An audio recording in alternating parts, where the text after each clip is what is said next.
Maqaa Abbaa, Ilma, Hafuura Qulqulluu, Waaqayyo tokkotti ni amannaa. Ameen. Addaamii fi Heewaan. Addaam nama Waaqayyo yeroo jalqabaa uume abbaa jiraattota hundaadha. Addaam jechuun kan baay'ee folollee ta'e, kan hin dheeranne, kan hin gabaabbannee fi bifa qabeessa bareedaa jechuudha. Kan biyyoo irraatii uumames jechuudha. Heewaan jechuun immoo haadha jiraattota hundaa jechuudha. Seera uumamaa boqonnaa 3 lakkoofsa 20. Waaqayyo guyyaa jimaataa kottaa akka bifa fi fakkeenya keenyaatti nama ni uumnaa jedhe. Seera uumamaa boqonnaa 1 lakkoofsa 26. Kunis dubbii jalqaba iccitii Sillaasee nu hubachiisudha. Kottaa kan jedhu sadummaa Sillaasee agarsiisu jedhe. Kan jedhu immoo tokkummaa isaa agarsiisa.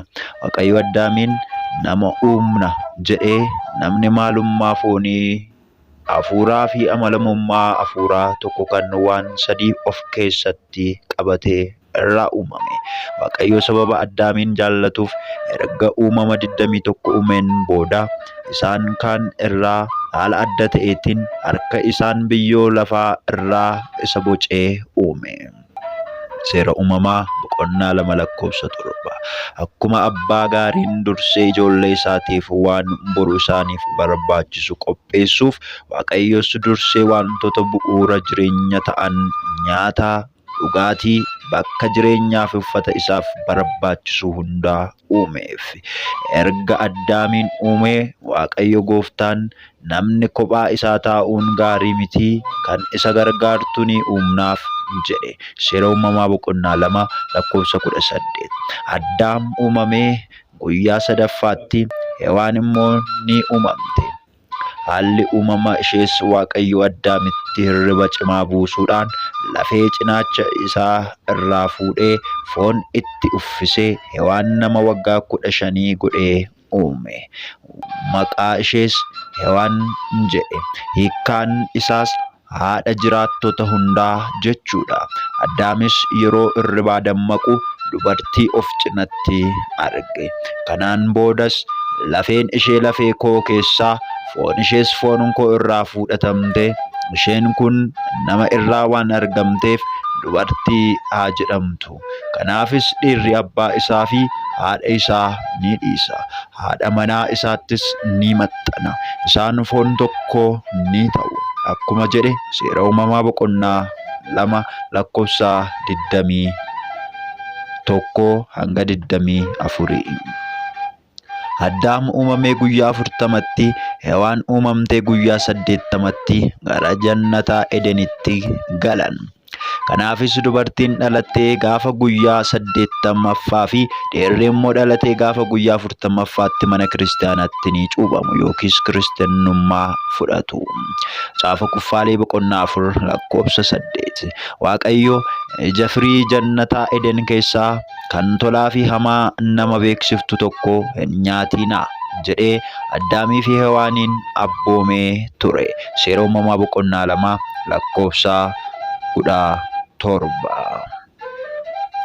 Kanas maaliif ajaje yoo jenne, Waaqayyo uumaa isaa ta'uu, isaanis immoo uumamtoota ta'uu isaanii akka beekaniifi seera gidduu isaanii dhaabuu isaati. Akkasumas asuma irratti soomni yookiin laguu namootaaf barbaachisaa ta'uu isaa ibsuu barbaadeeti. Haa ta'uu malee namni abboomee Waaqayyoo ni cabse. Boofni haxxee waan turteef firicha akka nyaataniitiif Heewaaniin gorsa dogongorsaa gorse. Heewaanis abbaa manaa ishee firii mukichaa nyaachifte.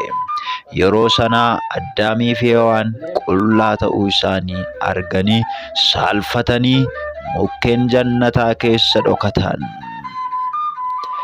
Baala mukeetiinis of dhoksan. Seera uumamaa boqonnaa 3 lakkoofsa 1 hanga 7. Waaqayyo hunda isaaniis balleessaa isaanii ni gaafate. Hunduu sababa dhiyeessatan. Waaqayyos hunda isaanii ni adabe. Bofaan umuriin kee guutuu lafarra Niilootaa, biyyees ni nyaattaa, sanyii kee fi sanyii ishee gidduuttis diinummaa nan taasisaa. Innis mataa kee ni rukutaa, atis koronyoo yookiin gulubbii isaa ni hiddita jedhe. Seera uumamaa boqonnaa 3 lakkoofsa 14 hanga 15tti yoo dubbisne argachuu dandeenya. Hewaaniin immoo yeroo ciniinsuu kee dhiphina kee nan baay'isaa, ciniinsuudhaanis immoo ni deessaa. Erga deessee boodas fedhiin kee gara abbaa manaa kee ni ta'a. Innis si bitaa, firii ija sanaa akkuma dhangalaaste dhiigni kee ji'a ji'aan ni dhangala'a jedheeni.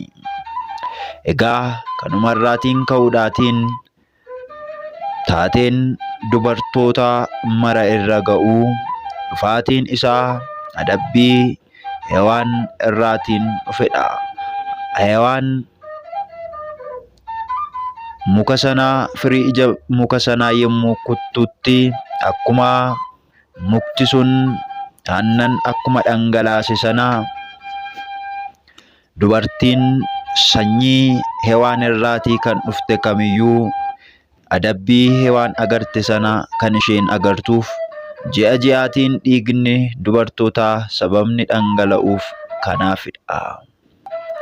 Addaamiin immoo dafqa keetiin dafqiitii dadhabii nyaadhu jedheen. Jannata Eden keessaayis immoo baasee isaaniin ari'e. Addaamii fi Hewaanis kadhannaa cimaadhaan booda gara Waaqayyootti ni deebi'an. Waaqayyos immoo garaa ni laafeef. Waaqayyos dhiifama akka godhuuf waadaa galeefi Waaqayyos ilmaan keessanirraa yookaan sanyii keessan akkasuma dhala keessanirraatii dhaladheen isinin fayyisaa jedheen waadaa isaaniif gale. Gooftaanis waadaa isaa eegee waggaa 5,500 booddee yookaanis akka lakkoofsa Waaqayyootti guyyaa 5 walakkaa booda nama ta'ee dhalate. Addaamii fi ijoollee isaa hundaa dhiiga isaatiin fayyise. Jaalala ilma namaatiif qabus ni agarsiise. Dhala namaa hundas ni fayyise.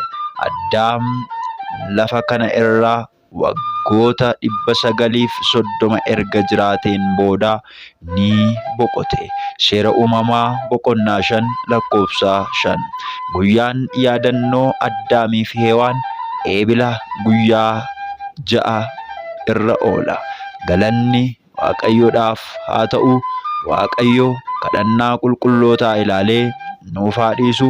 Suugni isaanis nu waliin haa ta'u hanga bara baraatti. Ameen. Hordoftoota keenya, sagantaan qophiin karaa gola daanaatiitiin seenaa qulqullootaa, seenaa abbootaa, seenaa wareegamtootaa, seenaan ergamootaa gabaabaadhumaan seenessaan gara keessanitti ni dhiyaata. Isinis dhaggeeffachuudhaan hiriyoota keessaniitiif sheer akka taasistan viidiyoo kana laayik gochuu akka hin dagannee kabajaan isin yaadachiisna. Qophii kan biraatiin hanga walitti deebinutti nagaa Waaqayyootiin turaa.